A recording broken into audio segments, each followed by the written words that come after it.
أعوذ بالله من الشيطان الرجيم بسم الله الرحمن الرحيم يا أيها الذين آمنوا كتب عليكم الصيام كما كتب على الذين من قبلكم لعلكم تتقون أياما معدودات فمن كان منكم مريضا أو على سفر فعدة من أيام أخر وعلى الذين يطيقونه فدية طعام مسكين فمن تطوع خيرا فهو خير له فأن تصوموا خير لكم إن كنتم تعلمون صدق اللہ العظیم۔ پہلے ترجمہ دیکھ لیجیے۔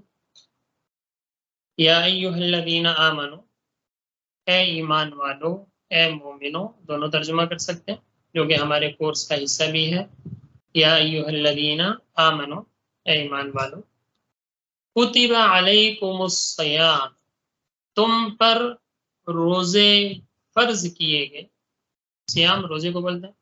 تم پر روزہ فرض کیا گیا، کما کتب علی الذین من قبلک، جس طرح تم سے پہلے لوگوں پر فرض تھا، لعلکم تتقون، تاکہ تم پرہیزگار ہو جاؤ۔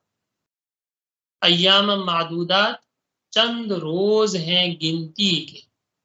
فمن کان منکم مریضا، تو تم میں سے جو کوئی مریض ہو، بیمار ہو، او علی سفر، یا حالت سفر میں ہو، فعدۃ من ایام اخر، تو دوسرے دنوں میں اس کی گنتی پوری کر لے۔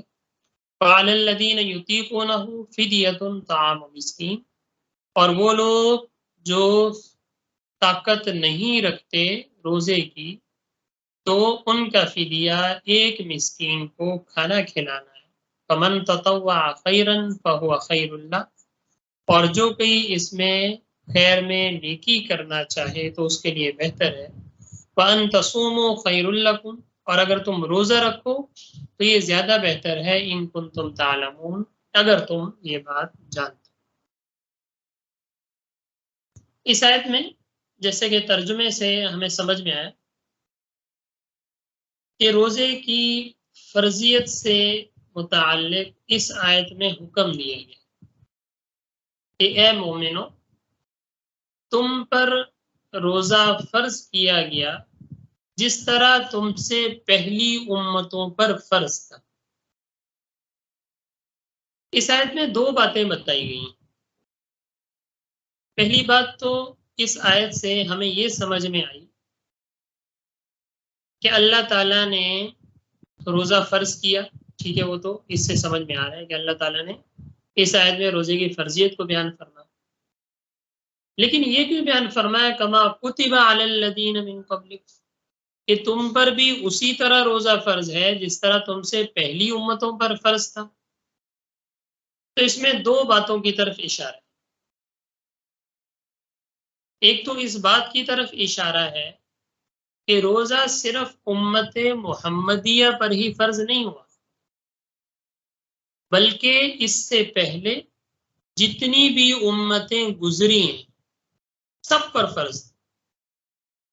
مفسرین نے لکھا کہ حضرت آدم علیہ السلام سے لے کے ابھی تک، حضرت آدم علیہ السلام سے لے کے عیسیٰ علیہ السلام کی امت تک، اور پھر اس کے بعد آپ صلی اللہ علیہ وسلم کی امت پر، حضرت آدم علیہ السلام سے لے کے حضرت عیسیٰ علیہ السلام تک تمام امتوں پر روزہ فرض ہے۔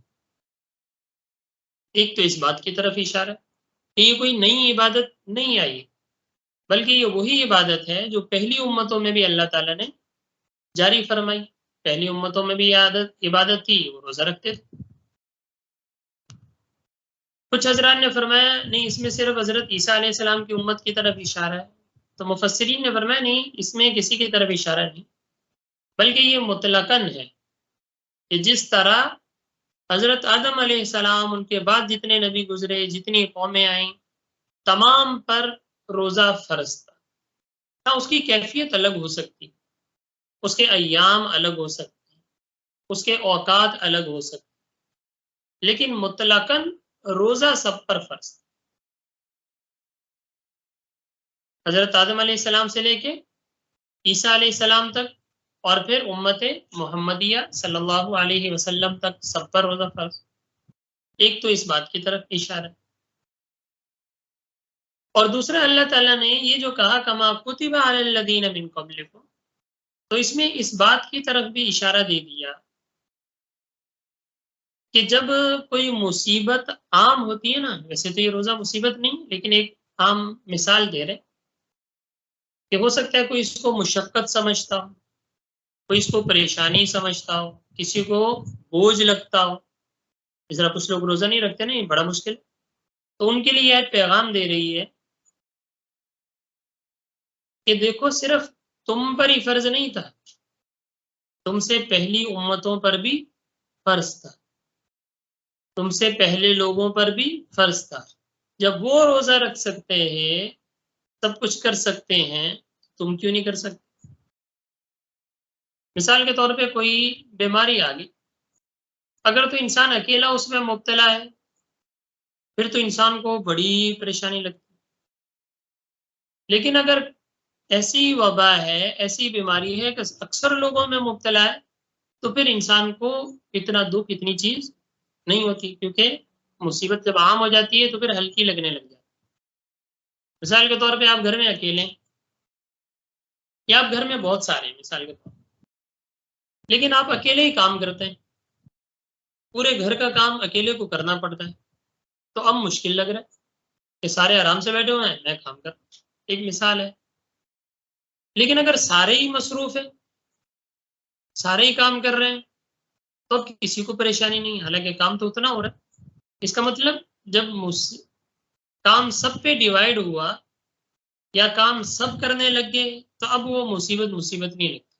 مثال کے طور پہ گھر میں 3-4 فیملیز ایک ساتھ رہتی ہیں، کوئی مہمان آ گئے، مہمان ہے، اب اگر ایک ہی بندے کو یا ایک ہی بندی کو سارا کام کرنا پڑ رہا ہے تو تھوڑا مشکل لگ رہا ہے، بھار لگ رہا ہے۔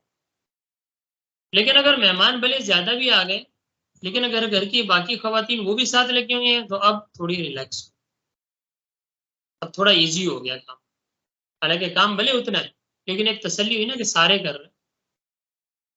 تو اسی طریقے سے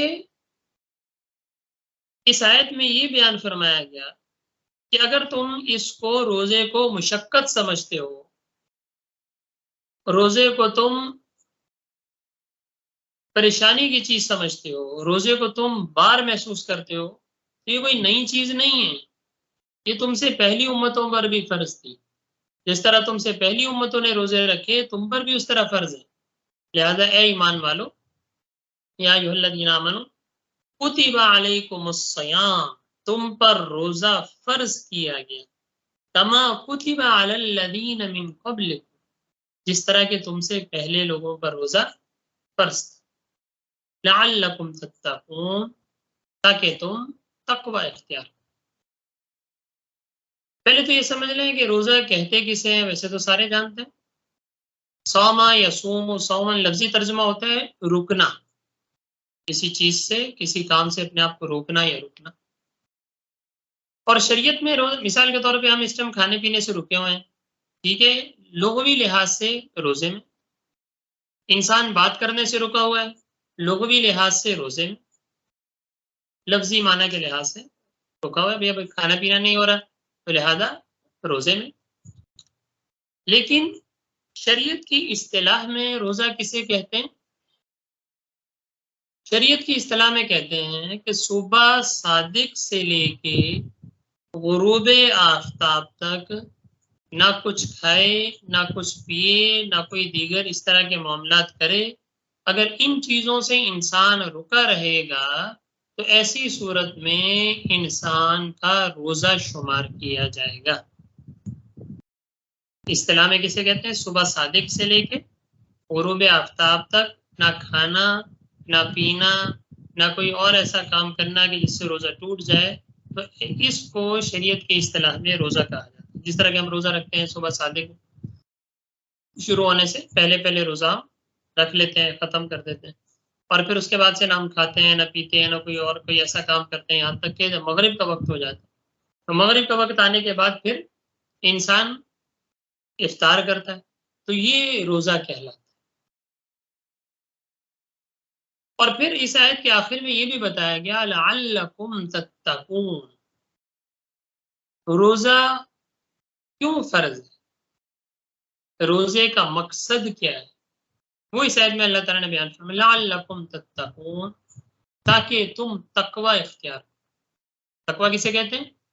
اللہ تعالیٰ سے ڈرنا، اللہ تعالیٰ کا خوف دل میں پیدا ہو، اس کو تقوی کہتے ہیں۔ کہ رمضان کا مہینہ جیسے کہ گزرا بھی کریم میں بڑا بابرکت مہینہ ہے، کہ اللہ معاف فرمائے 11 مہینے ہم دنیا کی بھاگ دوڑ میں لگے رہتے ہیں، تو اللہ تعالیٰ نے یہ رمضان کا مہینہ اپنا مہینہ قرار دیا ہے، اور اسی مہینے میں اللہ تعالیٰ نے قرآن مجید نازل فرمایا شہر رمضان الذی انزل فیہ القرآن، اس مہینے میں اللہ تعالیٰ نے قرآن مجید کا یک بارگی جو نزول ہوا 27 رمضان کو نزول فرمایا ہوا، اور اس بابرکت مہینے کو اللہ نے اپنے لیے رکھا کہ دیکھو 11 مہینے اللہ تعالیٰ سے دور رہتے ہیں، کیونکہ دنیا کے کام کاج اور دین کے کام کاج میں تھوڑا سا فرق ہے، کہ جب انسان دنیا کے کاموں میں لگ جاتا ہے تو اس کی تاثیر یہ ہے کہ انسان اللہ سے دور ہوتا جاتا ہے، اور جیسے انسان عبادت کے کاموں میں لگتا ہے تو اس کی تاثیر یہ ہے کہ انسان اللہ کے قریب ہونے لگ جاتا ہے۔ اب رمضان میں دیکھیں آٹومیٹک سارا ماحول ہمارا بن جاتا ہے، چونکہ سب لوگ روزہ رکھ رہے ہوتے ہیں تو آسان لگنے لگ جاتا ہے، ویسے عام دنوں میں مشکل ہوتا ہے، اگر کسی کہا جائے اب 1 مہینہ روزہ رکھنا ہے بڑا مشکل کام ہے، یہ سارے کھا رہے ہیں پی رہے ہیں سب کچھ ہو رہا ہے، ہم لوگ روزہ نہیں رکھیں گے، نفلی بھلے روزہ ہے ثواب کا کام ہے لیکن مشکل ہو جاتا ہے ہم، لیکن رمضان میں سارے روزہ رکھ رہے ہیں تو آسان ہے، کوئی مشکل نہیں۔ لیکن روزے کا مقصد کیا ہے؟ لعلکم تتقون، تاکہ تمہارے دل میں اللہ تعالیٰ کا ڈر پیدا ہو، تمہارے دل میں اللہ تعالیٰ کا خوف پیدا ہو۔ کہ دیکھیں انسان صبح سے کھانا پینا چھوڑ دیتا ہے اور مغرب تک انسان کچھ کھاتا پیتا نہیں، حالانکہ اگر دیکھا جائے انسان بعض اوقات اکیلا کمرے میں ہے، ٹھنڈا پانی رکھا ہوا ہے فریج میں، پیاس لگ رہی ہے، لیکن انسان پھر بھی پانی نہیں پی رہا، حالانکہ پی لے کوئی دیکھ تو نہیں رہا نا انسان، لیکن صرف کس وجہ سے نہیں پی رہا؟ میرا اللہ مجھے دیکھ رہا ہے، اللہ تعالیٰ مجھے دیکھ رہا ہے، اگر میں پانی پی لوں گا میرا روزہ ٹوٹ جائے گا۔ اسی وجہ سے اللہ تعالیٰ نے تمام عبادات کا اجر بتایا لیکن روزے کا اجر نہیں بتایا، کہ الصوم لی، الصوم لی، روزہ میرے لیے، وانا اجزی بہ، اور میں ہی اس کا بدلہ دوں، کتنا دوں گا کوئی حساب نہیں۔ باقی فضیلتیں تو الگ ہیں، قرآن مجید کا ثواب رمضان میں اللہ تعالیٰ نے بیان فرما دیا 70 گنا زیادہ دیں گے، ویسے 10 گنا کا وعدہ ہے۔ مفسرین نے محدثین نے لکھا کہ اگر یعنی ایک قرآن مجید ہم عام دنوں میں پڑھتے ہیں 10 قرآن مجید کا ثواب ہے، رمضان میں 70 گنا زیادہ ثواب ہے، تو ایک قرآن مجید کوئی پڑھتا ہے 700 قرآن مجید پڑھنے کا ثواب، حالانکہ پوری زندگی بھی ہم 700 قرآن مجید کہاں پڑھتے ہوں، لیکن اللہ تعالیٰ نے رمضان کی ہی برکت رکھی، نوافل کا اللہ تعالیٰ نے بیان فرما دیا، نمازوں کا اجر بیان فرما دیا، لیکن روزے کا اجر اللہ نے بیان نہیں فرمایا، کیا فرمایا؟ الصوم لی وانا اجزی بہ، روزہ میرے لیے اور میں خود اس کا بدلہ دوں، کیونکہ روزہ ایسا ہے جو نظر نہیں آ سکتا، انسان دکھا نہیں سکتے کہ دیکھو یہ میں نے روزہ رکھا ہوا ہے، صرف اللہ کا اور بندے کے درمیان رابطہ۔ نماز تو چلو بندہ پڑھتا ہے دکھاوا ہو سکتا ہے، حج کرنے جا رہا ہے دکھاوا ہو سکتا ہے، لوگوں کو زکوٰۃ دے رہا ہے دکھاوا ہو سکتا ہے، لیکن روزہ ایسی چیز ہے کہ اس میں دکھاوا نہیں ہو سکتا، انسان چاہتا کمرے میں چھپ کے پانی پی سکتا ہے، انسان چاہتا کہیں چھپ کے کھانا کھا سکتا ہے، لیکن انسان نہیں کرتا، کیوں؟ اللہ تعالیٰ کے ڈر اور خوف کی وجہ سے، جو روزے کا اصل مقصد۔ اور روزہ رکھوا کے اللہ تعالیٰ اسی چیز کی مشق کروانا چاہتے ہیں رمضان، کہ دیکھو جس طرح رمضان میں روزہ رکھنے کے بعد انسان جائز چیزوں سے بھی رک جاتا ہے، مثال کے طور پہ کھانا پینا جائز ہے، جائز ہے، جو بھی آپ فروٹ کھا رہے ہیں جائز ہے کھانا پینا، کوئی شربت پی رہے ہیں پینا جائز ہے، پانی پینا جائز ہے، کچھ اور کھانا وانا ہے وہ کھانا جائز ہے۔ جب انسان رمضان میں اللہ تعالی کے لیے حالت روزہ میں یہ جائز چیزیں چھوڑ سکتا ہے تو اللہ تعالیٰ فرما رہے ہیں کہ تو پھر دیگر اوقات میں پورے سال میں کیا ناجائز چیزیں نہیں چھوڑ سکتے؟ جب یہاں اللہ تعالیٰ کے ڈر کی وجہ سے جائز کاموں کو ہم چھوڑ رہے ہیں، کھانا پینا جائز ہے، اللہ نے کہا نہیں کھانا نہیں کھانا، جب ہم اس کو چھوڑ سکتے ہیں تو اللہ تعالیٰ نے باقی سال منع کیا بھائی ناجائز کام نہ کرو نا، تو اس میں ہم نہیں رک سکتے کیا؟ جس طرح رمضان میں ہم رک سکتے ہیں تو باقی دنوں میں بھی رک سکتے ہیں۔ انسان ہمت کرے تو کیا نہیں ہو سکتا، سب کچھ ہو سکتا۔ اور اصل دیکھا جائے روزے میں بھی اللہ تعالیٰ مشق کروا رہے اس کام کی کہ کس طرح اللہ تعالیٰ کی فرما برداری کرنی ہے۔ بزرگوں نے لکھا کہ سحری رات کو کر کے نہ سو، صبح جیسے ہی سحری کا ٹائم ہو نا، مثال کے طور پہ 5 بجے کا ٹائم ہے صبح صادق ختم ہونے کا شروع ہونے، تو آپ 4:30 بجے 4:45 بجے تک سحری کریں اور اس سے کچھ دیر پہلے 5-6 منٹ 2-4 منٹ پہلے روزہ بند۔ کیوں؟ اب اللہ کا حکم ہے کہ اب نہیں کھانا۔ اور اسی طریقے سے جب افطاری کا ٹائم آئے، غروب آفتاب آئے، تو فقہا نے لکھا ہے کہ اگر کوئی آدمی مغرب کا وقت جیسے ہی داخل ہوا افطاری کرنے میں تاخیر کرتا ہے، 10 منٹ 15 منٹ 20 منٹ تاخیر کرتا ہے، اور میں ثواب نہیں ہے، کراہت ہے، مکروہ ہے، گناہ ہے۔ جیسے اللہ کا حکم ہوا افطار کرو، اب فوراً افطار۔ حضرت شیخ الاسلام صاحب فرمانے لگے کہ دیکھو بھائی، اگر دیکھا جائے حقیقت میں اللہ تعالیٰ نے نہ نماز میں کچھ رکھا، نہ روزے میں کچھ رکھا، نہ کسی اور چیز میں کچھ رکھا۔ اصل جو ان چیزوں کا مقصد ہے وہ اللہ تعالیٰ کی اطاعت ہے، اصل مقصد اللہ تعالیٰ کی فرما برداری ہے کہ اللہ نے جب حکم دیا اب کھانا پینا چھوڑ دو، تو اب کھانا پینا چھوڑ دینا عبادت ہے۔ سحری کا وقت سحری کھاؤ، جیسے اللہ تعالیٰ نے حکم دیا کہ اب کھانا پینا چھوڑ دو، کھانا پینا چھوڑ دو، اب نہ کھانا عبادت ہے۔ پھر پورا دن بھوکے رہے، اب افطاری کا وقت آ گیا، جیسے مغرب کا وقت داخل ہوا اب اللہ تعالیٰ کا حکم ہے کھاؤ، تو اب کھانا عبادت ہے۔ اس کا مطلب روزے کا اصل مقصد کیا ہے؟ اللہ تعالیٰ کی بندگی سکھانا ہے، اللہ تعالیٰ کی فرما برداری سکھانا ہے۔ کہ اللہ نے کہا اب کھاؤ تو اب کھانا عبادت، اللہ نے کہا اب نہیں کھاؤ تو اب نہ کھانا عبادت۔ اگر کوئی تاخیر کرے، نہیں میں تو عشاء تک لمبا روزہ رکھوں گا زیادہ ثواب ہوگا، نہیں، ثواب نہیں ہوگا، مکروہ ہے۔ مثال کے طور پہ ظہر کی کتنی رکعت فرض ہیں؟ 4 رکعت فرائض ہیں ظہر۔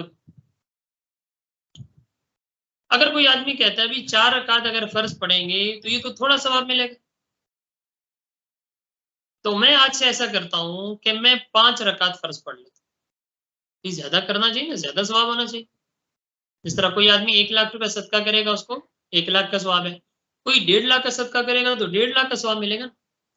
تو کوئی آدمی اگر یہ کہے کہ بھئی اسی طرح میں ظہر کی جو 4 رکعت فرض ہیں تو 4 رکعت میں جتنا ثواب ملے گا میں ایسا کرتا ہوں 4 کی بجائے 5 پڑھتا ہوں آج، یا 4 کی بجائے میں 6 رکعت پڑھ لیتا ہوں، تو آپ بتائیں ثواب ملے گا؟ زیادہ ثواب ملے گا؟ نہیں بھائی، وہ جو 4 رکعت کا ثواب ملنا تھا وہ بھی گیا، نماز ہی قبول نہیں۔ اس کا مطلب نماز میں بھی فی نفسی ہی کچھ نہیں رکھا۔ نماز کا مقصد بھی کیا ہے؟ اللہ تعالیٰ کی اطاعت، کہ اللہ نے جیسے حکم دیا ویسے پڑھیں گے تو نماز ہے، ورنہ نماز ہی نہیں۔ تو یہ جو ساری چیزیں ہیں اللہ تعالیٰ اس سے اپنی فرما برداری کرنا سکھا رہے۔ نماز پڑھنا، ہاں اللہ تعالیٰ کے حکم کے مطابق پڑھو گے تو قبول ہے، عبادت ہے، ثواب ہے، نہیں تو کوئی ثواب نہیں۔ روزہ ہے، اللہ تعالیٰ کے حکم کے مطابق رکھو گے تو ثواب ہے، نہیں تو کوئی ثواب نہیں۔ حج ہے اللہ تعالیٰ کے حکم، 5 دن کا حج ہے، 5 دن میں سارے ارکان ہوتے ہیں. اب کوئی آدمی پورا سال وہاں جا کے عرفات میں بیٹھا رہے اور 9 ذی الحجہ کو نہ بیٹھے، حج ہی نہیں ہوگا، کیونکہ اللہ نے حکم کب دیا؟ جس دن حکم دیا اس دن وہاں جانا، میدان عرفات میں، مزدلفہ میں، مینا میں، جب اللہ نے حکم دیا تب جانا ہے، ورنہ آپ کا حج ہی نہیں. تو ان ساری عبادات میں اللہ تعالیٰ نے جو اصل چیز رکھی ہے وہ ہے اپنی فرما برداری، اطاعت، کہ جو بندہ اس کے مطابق کرے گا تو قبول ہے، نہیں تو کچھ قبول. تو روزے کا بھی مقصد لعلکم تتقون، تاکہ تمہارے دلوں میں اللہ کا ڈر پیدا ہو.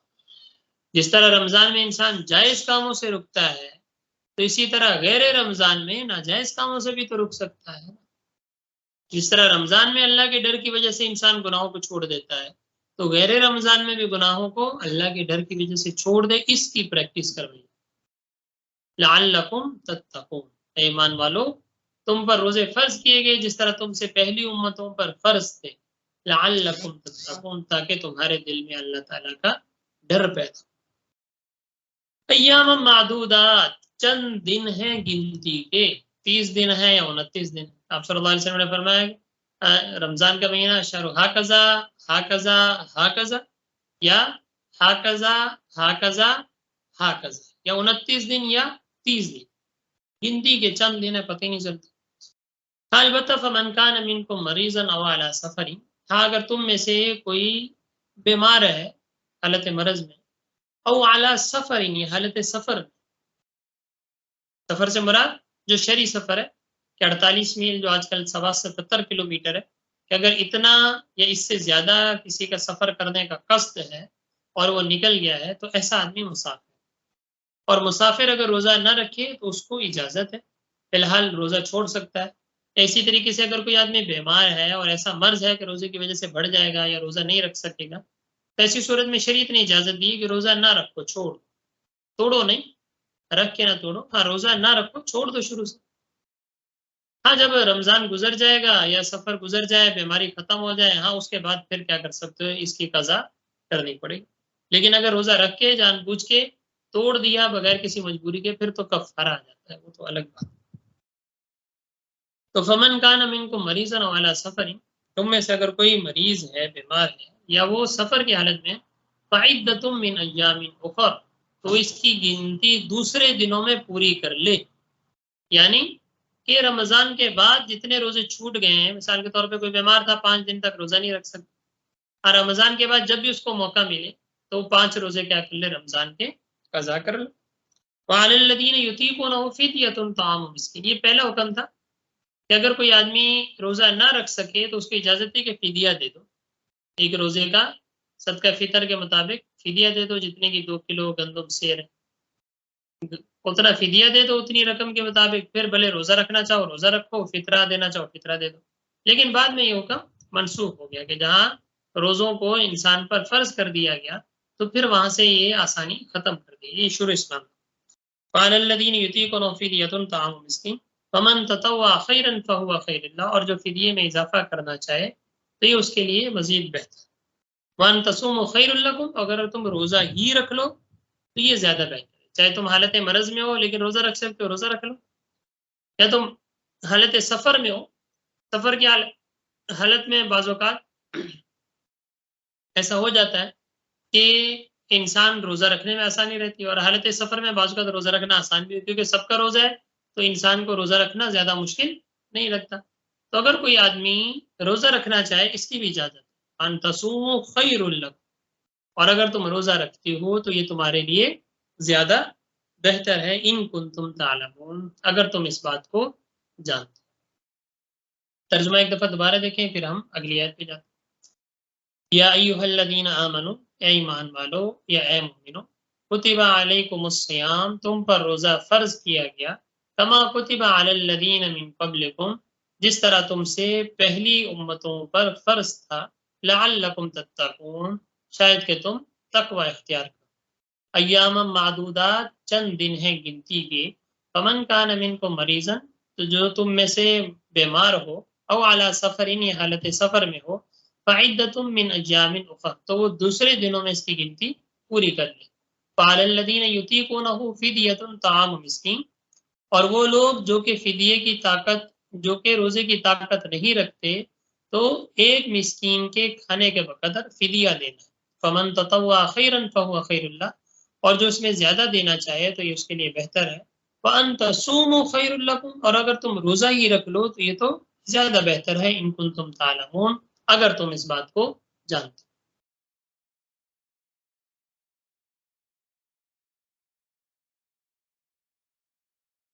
یہ سورۃ البقرہ کی آیت نمبر 183 اور 84 آپ حضرات کے سامنے تلاوت، ترجمہ اور تفسیر بیان ہوئی، کہ جس میں اللہ تعالیٰ نے روزے کی فرضیت، روزے کا مقصد اور روزے میں آسانیاں، ان تمام چیزوں کا اللہ تعالیٰ نے ان دو آیتوں میں تفصیل سے تذکرہ کیا۔ باقی روزے کے مسائل رمضان میں ہمارا سیشن ہوا تھا، اس میں بھی آپ لوگوں نے جنہوں نے جوائن کیا ہوگا تو ان کو پتہ ہوگا، اور اسی طریقے سے رمضان میں پھر الگ سے بیانات بھی ہوتے ہیں، پروگرام وغیرہ بھی الرحمن اکیڈمی کی طرف سے ہوتے ہیں، تو اس میں بھی اس میں تفصیلی بات ہو جائے گا۔ تو یہ یا ایھا الذین آمنوا، یہ والی ہماری آیت تھی۔ اب آپ لوگ قرآن مجید میں کھول لیں، سورۃ البقرہ کی آیت نمبر ہے 208، 208، جو یا ایھا الذین آمنوا ہمارے کورس، ہمارے سلسلہ ہے، اس کی آیت ہے۔ یہ آپ لوگ کھول لیں قرآن مجید، اس کو ہم ابھی شروع کرتے ہیں۔ اعوذ باللہ من الشیطان الرجیم، بسم اللہ الرحمن الرحیم۔ يا أيها الذين آمنوا ادخلوا في السلم كافة ولا تتبعوا خطوات الشيطان إنه لكم عدو مبين صدق اللہ العظیم۔ پہلے ترجمہ دیکھنا، یا ایھا الذین آمنوا، اے ایمان والو، اے مومنو، جس طرح کہ ہمارے کورس کا نام بھی ہے یا ایھا الذین آمنوا، اے ایمان والو، ادخلوا فی السلم کافہ، اسلام میں پورے کے پورے داخل ہو جاؤ۔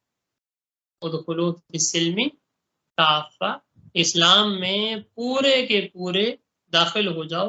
ولا تتبعوا خطوات الشیطان، خطوات قدموں کو بولتے ہیں، اور شیطان کے قدموں پر نہ چلو۔ ولا تتبعوا خطوات الشیطان، اور شیطان کے قدموں پر یا نقش قدم پر مت چلو۔ انہ لکم عدو مبین، بے شک وہ تمہارا کھلا دشمن۔ شیطان کے قدموں کے پیچھے نہ چلو، بے شک وہ تمہارا کھلا دشمن۔ اس آیت میں اللہ تعالیٰ نے مسلمانوں کو یہ ترغیب دی، اصل میں تو یہ خاص واقعے کی طرف اشارہ ہے جس کو میں بھی بیان کروں گا، لیکن اس میں اسلام نے، اللہ تعالیٰ نے یہ بیان فرمایا اس آیت میں کہ دیکھو، اسلام میں جب داخل ہو گئے ہو نا، تو اب پورے کے پورے دین پہ عمل کرنا ضروری ہے۔ اب آدھا تیتر آدھا بٹے یہ چیز جائز نہیں۔ حضرت عبداللہ بن سلام رضی اللہ تعالیٰ عنہ سے جو واقعہ منقول ہے کہ یہود جو تھے، مثال کے طور پہ ان کا جو دن تھا، ہفتے کا دن معزز سمجھا جاتا تھا، اس میں وہ اونٹ وغیرہ کا گوشت وغیرہ یہ ان کو منع تھا، یہ نہیں کھاتے تھے اس طرح کی۔ اور اسلام جب آیا، ان میں سے کچھ لوگ مسلمان ہوئے یہودیوں میں سے، تو انہوں نے یہ کہا کہ بھئی دیکھو، ہمارے جو پرانا مذہب تھا اس میں اونٹ کا گوشت کھانا ہفتے والے دن ناجائز تھا، منع تھا گوشت کھانا، اور مسلمانوں کے ہاں جو ہے اس چیز کی کوئی ممانعت ہے نہیں کہ لازمی ہفتے والے دن گوشت کھاؤ، ایسا کوئی نہیں، آپ کسی بھی دن کھا سکتے ہیں، کوئی مسئلہ نہیں۔ تو انہوں نے یہ کیا کہ ہم ایسا کرتے ہیں کہ اگر ہم ہفتے والے دن گوشت نہ کھائیں تو کوئی حرج تو نہیں، کوئی مسئلہ تو نہیں، ہاں ہفتے والے دن ہم نہیں کھائیں گے، اتوار پیر منگل کو ہم کھائیں گے آرام سے، کوئی مسئلہ نہیں۔ تو اس میں یہ ہوگا کہ ہمارا پرانا جو مذہب ہے جس پہ ہم تھے اس پہ بھی عمل ہو جائے گا، اور جو اسلام تھا مسلمان اس پہ بھی عمل ہو جائے گا، کیونکہ ان کے مذہب میں یہ تھا کہ ہفتے والے دن گوشت کھانا، ان کا گوشت کھانا جائز نہیں، اور اسلام میں یہ کہا نہیں گیا کہ لازمی ہفتے والے دن کھاؤ۔ تو انہوں نے دونوں میں یہ تطبیق کر لی کہ ہفتے کو ہم نہیں کھائیں گے، کسی اور دن کھائیں گے، تاکہ اسلام پہ بھی عمل ہو جائے اور جو ہمارا پرانا مذہب تھا اس پہ بھی عمل ہو جائے۔ لیکن اللہ تعالیٰ نے اس بات کی نفی فرمائی، اس بات کی تردید فرمائی کہ یا ایھا الذین آمنوا ادخلوا فی السلم کافہ، کہ ایمان والو جب دین میں داخل ہو گئے ہو تو دین اسلام میں پورے کے پورے داخل ہو جاؤ۔ اب اس کی اجازت نہیں کہ آدھا کسی اور پہ عمل کرو اور آدھا مذہب کسی اور پہ عمل کرو، اس چیز کی اب اجازت شریعت نے نہیں دی، بلکہ داخل ہونا ہے تو اب پورے کے پورے مذہب میں، پورے کے پورے دین میں اچھے طریقے سے داخل ہو۔ اس میں ہمارے خاص طور پہ اس وقت کے مسلمانوں کے لیے بڑی ہدایات بھی ہیں کہ ہم لوگ آدھا عمل کرتے ہیں آدھا نہیں کرتے، کچھ نمازیں پڑھ لیں کچھ نہیں پڑھیں، کچھ روزے رکھ لیے کچھ نہیں رکھے، کچھ حلیہ اسلامی بنا لیا کچھ نہیں بنایا، کچھ پہ عمل کر لیا کچھ پہ نہیں کیا۔ تو جتنا ہو گیا شریعت نے کوئی مکلف تھوڑی کیا زبردستی، جتنا ہم سے ہو گیا ہم کر لیتے ہیں باقی ہم نہیں کرتے۔ نہیں، اللہ تعالیٰ فرما رہے نہیں، جب اسلام میں داخل ہو گئے ہو یا ایھا الذین آمنوا ادخلوا فی السلم کافہ، تو اب پورے کے پورے اسلام میں داخل ہو جاؤ۔ اب اس چیز میں نہ پڑو کہ بھئی آدھا ہم عمل کر لیں، جتنا ہم سے ہو سکتا ہے ہم اتنا عمل کریں اور باقی ہم کیا کر دیں، چھوڑ دیں، تو اب اس چیز کی اجازت نہیں۔ اب اس چیز سے اللہ تعالیٰ نے کیا فرما دیا، منع فرما دیا۔ اور اس میں ایک اور بات بھی جو سمجھنے کی ہے وہ دیکھیں، دین کہتے کسے ہیں، اسلام کہتے کس، دین کس چیز پہ عمل کرنا؟ دین صرف آپ نے نماز پڑھ لی صرف اس چیز کا نام ہے؟ دین ہم نے صرف روزہ رکھ لیا اس چیز کا نام ہے؟ دین ہم نے صرف حج کر لیا اس چیز کا نام ہے؟ نہیں، اس کا نام دین نہیں۔ دین 5 چیزوں کے مجموعے کا نام۔ نمبر 1 عقائد، نمبر 2 عبادات، نمبر 3 معاملات، نمبر 4 معاشرت، اور نمبر 5 اخلاق۔ ان 5 چیزوں کے مجموعے کا نام دین۔ نمبر 1 عقائد، عقائد میں آگے مثال ہم مسلمان ہیں، اللہ تعالیٰ نے اچھے گھرانے میں پیدا کر دیا، اس کا تو مسئلہ نہیں ہے، عقائد ماشاءاللہ ٹھیک ہے ہمارے مسلمان۔ نمبر 2 عبادت، عبادت میں آپ کا کیا آ گیا، نماز، روزہ، حج، زکوٰۃ، سارے تلاوت، ذکر و اذکار، یہ سارے کس میں آ گئے، عبادات میں آ گئے۔ نمبر 3 معاملات، معاملات رہن سہن، خرید و فروخت، تجارت، بزنس، نوکری، معاملات۔ نمبر 4 معاشرت، معاشرت میں رہن سہن، پڑوسیوں کے ساتھ، گھر والوں کے ساتھ، رشتہ داروں کے ساتھ، محلے والوں کے ساتھ، آفس والوں کے ساتھ، معاشرت۔ اور نمبر 5 اخلاق، جھوٹ بولنا بری عادت، سچ بولنا اچھی عادت، دھوکہ نہ دینا، فرما برداری کرنا، بڑوں کی اطاعت کرنا، نافرمانی نہ کرنا، یہ سارے اخلاق۔ دین 5 چیزوں کے مجموعے کا نام۔ اور ہمارا کیا حال ہے عقائد کا، تو ہم چونکہ مسلمان ہیں لہذا اس کا تو کوئی مسئلہ نہیں، پہلی چیز۔ بچ بچا کے اخلاق ہیں، اخلاق کا ہمیں کوئی پتہ نہیں مسلمانوں کو کہ بڑوں کے اخلاق کیا ہیں، چھوٹوں کے اخلاق کیا ہیں، کس سے کس طرح بات کرنی ہے، میاں بیوی کے حقوق کیا ہیں، بیوی بچوں کے حقوق کیا ہیں، ساس سسر کے حقوق کیا ہیں، والدین کے حقوق کیا ہیں، کچھ ہمیں کچھ علم نہیں، وہ بھی ہم نکال دیں۔ معاشرت رہن سہن، بیوی بچوں کے ساتھ کس طرح رہنا ہے، محلے والوں کے ساتھ کس طرح رہنا ہے، دوست یار کے ساتھ کس طرح رہنا ہے، علاقے والوں کے ساتھ کس طرح، یہ بھی ہمیں کچھ اخلاق کا پتہ نہیں، کچھ ان چیزوں۔ معاملات خرید و فروخت، تجارت، نوکری پیشہ، اس کو بھی ہم دین نہیں سمجھتے۔ بچ بچا کے رہ گیا عبادات، عبادات میں اکثر لوگوں پہ حج فرض نہیں، اور حج اگر فرض بھی ہو سال میں 1 دفعہ جانا پڑتا، حج بھی نکل گیا، سال میں کیا زندگی میں 1 دفعہ جانا پڑتا ہے۔ روزہ رمضان میں فرض ہوتا ہے، صرف 1 مہینہ ہے وہ بھی نکل گیا۔ زکوٰۃ ہر بندے پہ فرض نہیں ہے، وہ بھی نکل گئی۔ بچ بچا کے کیا رہ گیا، نماز۔ اب نماز کا اندازہ لگا رہے ہیں، نماز ہماری کیسی ہے۔ چھوڑ دیں عقائد کو، چھوڑ دیں اخلاق کو، چھوڑ دیں معاملات کو، چھوڑ دیں معاشرت کو، چھوڑ دیں باقی عبادات کو. عبادات میں بچ بچا کے جو مسلمان نماز پڑھنے والا ہوتا ہے، جو نمازی ہے، اس کو ہم لوگ مسلمان سمجھتے ہیں. اب یہ بتائیں کہ ہماری نمازوں کا کیا حال ہے؟ کون آدمی ہے 5 وقت پابندی کے ساتھ جماعت سے نماز پڑھ رہا ہے؟ 5 وقت گھر میں عورتیں خواتین پابندی سے نماز پڑھ رہی ہیں، خود اپنا موازنہ ہم لوگ کر سکتے. ہم مسلمان کہاں پہ ہیں؟ اللہ تعالیٰ تو فرماتے ہیں یا ایھا الذین آمنوا ادخلوا فی السلم کافہ، اے ایمان والو پورے کے پورے دین میں داخل ہو جاؤ. تمہارے عقائد بھی صحیح ہو، تمہاری عبادات ساری صحیح ہو، تمہارا معاشرت ساری صحیح ہو، تمہارا اخلاق سارا صحیح ہو، تمہاری معاملات سارے صحیح ہو، ہر چیز ہمارے عقائد سارے صحیح ہوں.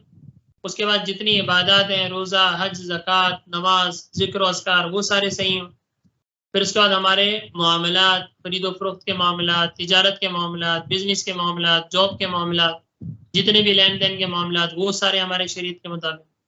پھر معاشرت، ہمارا رہن سہن، دوست یاروں کے ساتھ، رشتہ داروں کے ساتھ، بیوی بچوں کے ساتھ، والدین کے ساتھ، سب کے ساتھ وہ صحیح ہو. پھر آخر میں ہمارے سارے اخلاق بھی اچھے ہوں، ہمیشہ سچ بولیں، جھوٹ نہ بولیں، حسد نہ ہو، کینہ نہ ہو، بغض نہ ہو، نفرت نہ ہو، محبت ہو، یہ ساری چیزیں ہوں. جب ان تمام چیزوں پہ پابندی سے ہر طرح ہم شریعت کے مطابق عمل کریں گے، تب ہم پورے کے پورے دین میں داخل ہو جائیں. وگرنہ کوئی فائدہ نہیں ہے، صرف سجدوں سے تھوڑی خدا ملتا ہے.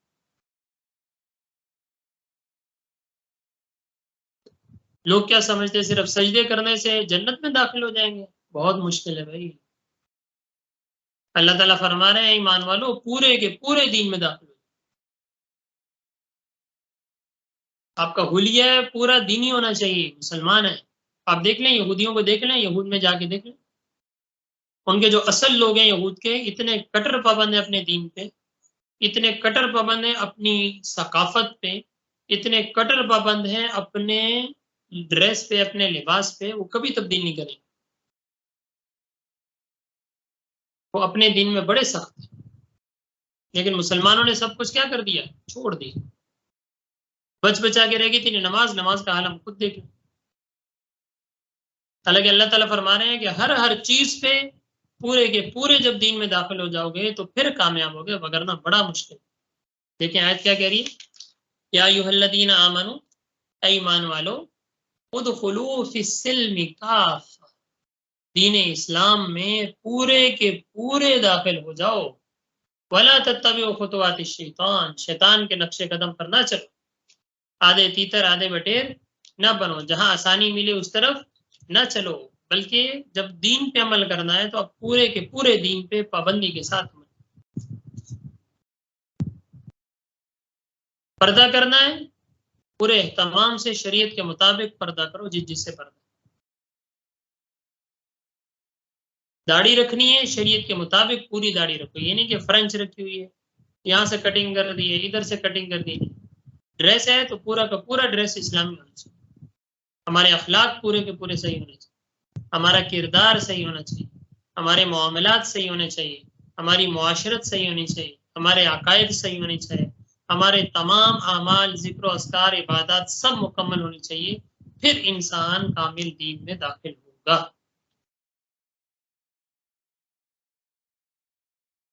تو آج سے کوشش کریں، اہتمام کریں کہ جتنا ہو سکے ہم زیادہ سے زیادہ شریعت پر عمل کرنے والے بنیں. دیکھیں اصل تو آخرت کی زندگی ہے. دنیا کے لیے ٹھیک ہے انسان بھاگم دھوڑ کرتا ہے، لیکن اتنی بھاگم دوڑ کہ جس میں آپ کی نمازیں فوت ہو جائیں، اتنی بھاگم دوڑ جس میں آپ کو اپنے بیوی بچوں ان لوگوں کے حقوق کا خیال ہی نہ رہے، اتنی بھاگم دوڑ کہ جس میں ہمیں اللہ تعالیٰ کا کچھ پتہ ہی نہ چلے، عبادت ساری چھوٹ رہی ہوں. کیا فائدہ؟ رزق کا وعدہ اللہ نے کیا نہیں کیا؟ جب اللہ نے کیا ہوا ہے تو پھر اتنی پریشانی کی کیا ضرورت؟ پابندی کے ساتھ دین پہ عمل کرنے لگ جائیں، اللہ تعالیٰ خود سیدھے راستے کھول دیں. رزق ایسے ذریعے سے آئے گا پتہ ہی نہیں چلے گا کہاں سے آ رہا ہے، ایسی اللہ تعالیٰ برکت دے گا. لیکن دنیا کے پیچھے جب بھاگیں گے، دنیا تو ملے گی نہیں، آخرت بھی نہیں ملے گی.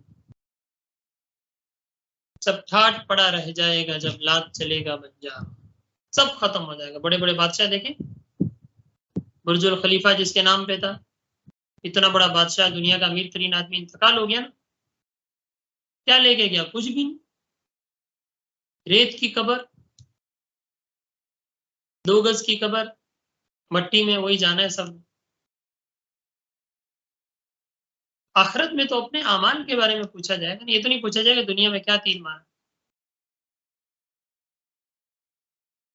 تبھی ہمارے 2-3 دن پہلے، کل پرسوں، تو بلکہ کچھ زیادہ دن ہو گئے، ان کا انتقال ہوا. بڑا میڈیا پہ مشہور ہوا، انتقال ہو گیا. کتنا عرصہ، کتنی شہرت، کتنا سب کچھ، کتنا پیسہ کہاں گیا؟ سب ختم. وہ سب آگے دوسرے وارثوں کا ہے، ہمارا کچھ نہیں. ہمارا وہی ہے جو ہم نے خرچ کر لیا، جو ہم نے صدقہ کر دیا، جو ہم نے آخرت کے لیے کچھ کر دیا، بیوی بچوں میں لگا دی، وہ ہمارا. باقی کچھ ہمارا نہیں. صرف ایک کفن ہے اور اس کے ساتھ انسان نے آخر میں چلا جانا ہے. پھر وہاں پوچھا جائے گا کہ دنیا میں اتنی مہلت دی تھی، کیا کیا؟ آخرت، اصل زندگی تو آخرت کی زندگی. یہ تو ویسے عارضی قیام خانہ ہے، مسافر خانہ ہے، چند دن کے لیے بھیجا گیا ہے، کچھ پتہ نہیں کب موت آ جائے، سب ختم ہو جائے. تو اس وقت آنے سے پہلے پہلے اپنے اعمال کو درست کریں، اپنے کردار کو درست کریں، اپنے افعال کو درست کریں. دنیا کی زندگی ہے، چند دن کی زندگی ہے، گزر جانے سے. اپنی آخرت کو سنواریں، اپنی آخرت کو بنائیں. یا ایھا الذین آمنوا ادخلوا فی السلم کافۃ، اے ایمان والو پورے کے پورے اسلام میں داخل ہو جاؤ. ولا تتبعوا خطوات الشیطان، شیطان کے نقش قدم پر نہ چلو. انہ لکم عدو مبین، شیطان تمہارا کھلا دشمن ہے. جس نے علیہ اعلان کہا تھا کہ میں اس قوم کو، جن کی وجہ سے میں راندہ درگاہ ہوا، اللہ تعالیٰ نے مجھے اپنی درگاہ سے نکال دیا، میں اس قوم کو، میں اس انسانیت کو نہیں چھوڑوں گا، ان لوگ میں ان کو گمراہ کروں. اللہ تعالیٰ نے فرمایا ٹھیک ہے، تمہیں اجازت ہے، تم گمراہ کرو، لیکن میرا بندہ سچے دل سے ایک دفعہ میرے سامنے آ کے ایک قطرہ آنسو کا بہائے گا، میں اس کے سارے گناہ معاف. تو اللہ تعالیٰ نے توبہ کا وقت رکھا ہوا ہے موت سے پہلے. لہٰذا توبہ کریں اور اپنے اعمال کو درست کرنے کی کوشش کریں. جتنا زیادہ سے زیادہ ہو سکے ذکر و اذکار، تلاوت، عبادات، ان چیزوں میں بڑھیں اور اپنے اخلاق، اعمال سب کو درست کرنے کی کوشش کریں، تب ہم کامیاب ہو سکیں. تو یہ آیت ہمیں اس چیز کا پیغام دے رہی ہے کہ ہم جب مسلمان ہیں تو اب پورے قوانین کو، ہر چیز کو فالو کرنا ضروری ہے. اب جس ملک میں رہتے ہیں ان کے قوانین کو فالو کرنا ضروری ہے. آپ کسی ادارے میں ہیں، ان کے قوانین کو فالو کرنا ضروری ہے. یہ نہیں کہ جو آپ کا دل کرے آپ مانیں، جو دل نہ کرے وہ آپ نہیں مانیں، تو پھر آپ کو ادارے سے نکال لیا جائے گا. تو اسی طریقے سے اسلام میں بھی جب داخل ہوئے تو اسلام میں بھی پورے کے پورے داخل. یا ایھا الذین آمنوا ادخلوا فی السلم کافۃ ولا تتبعوا خطوات الشیطان، شیطان کے قدموں پہ نہ چلیں. انہ لکم عدو مبین، شیطان تمہارا کھلا دشمن. جب کھلا دشمن ہے تو لہٰذا اس کے اشاروں پر چلنا، اس کی باتوں کو ماننا، یہ تو بڑی بیوقوفی ہو. اللہ تعالیٰ ہماری شیطان سے حفاظت فرمائے. اللہ تعالیٰ ہمیں عبادات کی اور تمام اعمال کو شریعت کے مطابق کرنے کی توفیق عطا فرمائے. وآخر دعوانا الحمدللہ رب العالمین. جی اگر کوئی ساتھی کسی قسم کا کوئی سوال ہو تو وہ پوچھ سکتے ہیں، وگرنہ پھر ہم اپنی کلاس ختم کرنے والے. 2-3 منٹ ہے ہمارے پاس. اگر کسی نے کوئی سوال وغیرہ ہو تو آپ لوگ پوچھ سکتے ہیں. آپ لوگوں کی اجازت.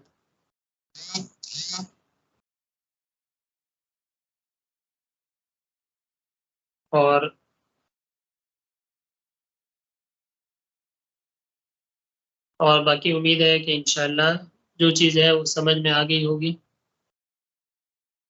جی بالکل پوچھیں. اسپیکر آن کر لیں پہلے اپنا. طاہر بھائی.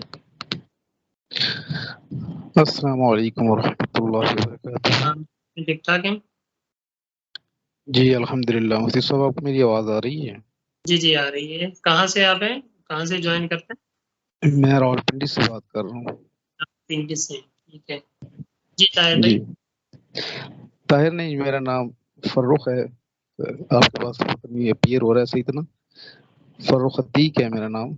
فروخ عتیق. ٹھیک ہے، میرے پاس جی شو نہیں. جی تو عرض یہ ہے کہ کل کی آیت سے ریلیٹڈ کوشچن تھا میرا، جو کہ میں نے کل بھی ریز کیا تھا اپنا ہاتھ، تو آپ نے کہا تھا کہ وقت کے دامن میں اتنی گنجائش نہیں ہے تو آپ پرسنل میں کر لیں. ہاں وہ تو گروپ پہ بھی پوچھ لیا کریں، جو آپ لوگوں کا گروپ ہے نا اس جی میں بھی جی آپ کر دیا کریں یا وائس کر دیا کریں، تو وہاں بھی میں ایگزیکٹلی.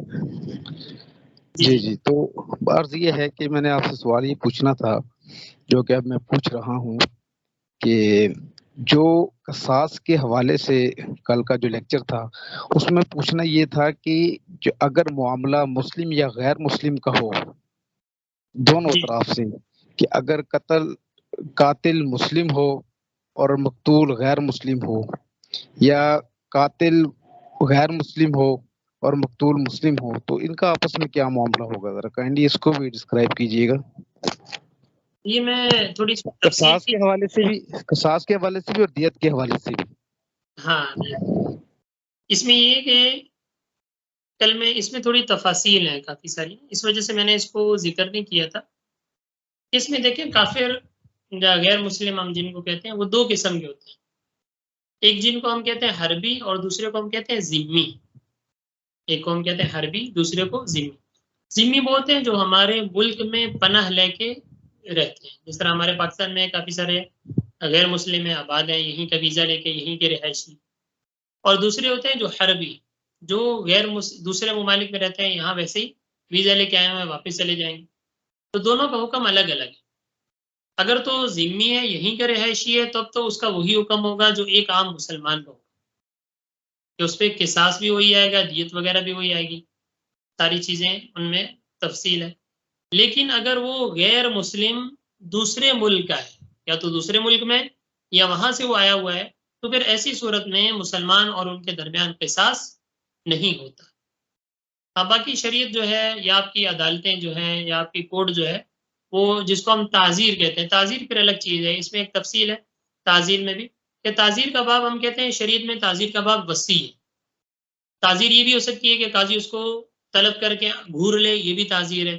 یہ بھی ہو سکتا ہے کہ قاضی اس کو کوڑے لگا دے، قاضی اس کو قید کر دے، قاضی اس کو قتل کروا دے. یہ سب تعزیر کے حکم میں آ جاتا. لیکن اگر غیر مسلم ہے، حربی ہے، تو پھر اس صورت میں مسلمان اور اس کے درمیان وہ قصاص والے معاملات جاری نہیں ہوں گے. ہاں اس کے علاوہ جو کورٹ آپ کی فیصلہ کرنا چاہے، جو عدالت فیصلہ کرنا چاہے، وہ الگ ہے، لیکن شرعی لحاظ سے نہیں. لیکن اگر یہیں کا ذمی ہے، یہیں کا رہائشی ہے، صحیح، تو پھر ایسی صورت میں اس کے درمیان اور مسلمان کے درمیان وہی معاملات ہیں جو مسلم اور مسلمان کے درمیان. ٹھیک ہے، اتنی بات سمجھ میں آ گئی؟ میں آپ فاروق بھائی جی ٹھیک. اور اگر اس سے ریلیٹڈ کوئی جزیات ہیں، کوئی اور سوال ہے، تو پھر آپ وہ تفصیل سے یعنی گروپ میں پوچھنے یا پرسنل بھی پوچھ سکتے ہیں. کچھ باتیں ایسی ہوتی ہیں جو ہم یہاں لائیو یعنی ان کو نہیں کر سکتے، تو آپ پرسنل میں پورا تفصیل سے پوچھ سکتے ہیں انشاءاللہ. ٹھیک ہے، ہم اپنی کلاس کا اختتام کرتے ہیں. تو یہ اللہ تعالیٰ ہمیں ان باتوں پر عمل کرنے کی توفیق عطا فرمائے. ٹھیک ہے، اپنا خیال رکھیے گا. اللہ حافظ. جزاک